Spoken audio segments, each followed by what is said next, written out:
देखिए, विपक्ष के तेजस्वी यादव हो या राहुल गांधी हो, ये लोग जब भी बिहार से या भारत से बाहर जाते हैं तो ये लोग बिहार को, भारत को शर्मिंदा करके ही आते हैं। तेजस्वी यादव यदि नेता प्रतिपक्ष सच्ची हैं तो फिर जब विधानसभा चलता है तो विधानसभा से गायब क्यों रहते हैं, अपनी भूमिका क्यों नहीं निभाते हैं? तो निश्चित रूप से उनके कुछ भी करने कहने से किसी को ना तो कोई लाभ होने वाला है ना तो कोई नुकसान होने वाला है। जहानाबाद के विधायक हैं राहुल कुमार सिंह, उन्होंने कहा है कि ये सरकार राहु और केतु की, जिसका खामियाजा बिहार की जनता भुगतेगी। No comment.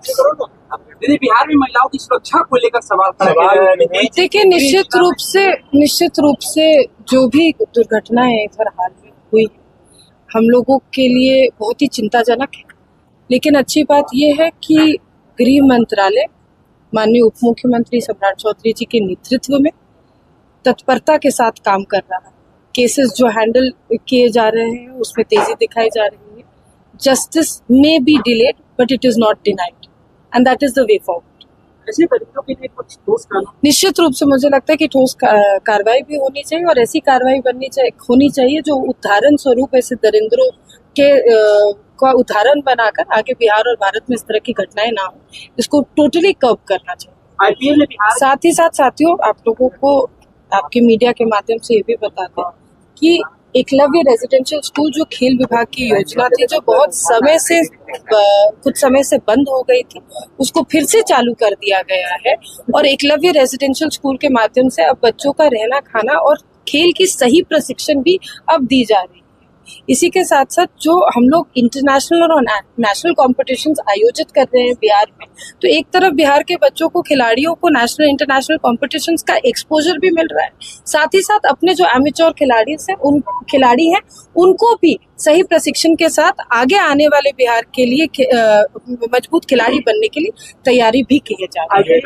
बिहार के कई चाल कमाल कर रहे हैं। सूर्यवंशी की बात कर ले, ईशान किशन की बात कर ले। आई थिंक हाँ, क्रिकेटर्स की बात कीजिए तो एक तरफ कभी बुरा लगता था जब एसोसिएशन के बीच में लड़ाई होती थी और उस वजह से खिलाड़ियों का उसका खामियाजा भुगतना पड़ता था।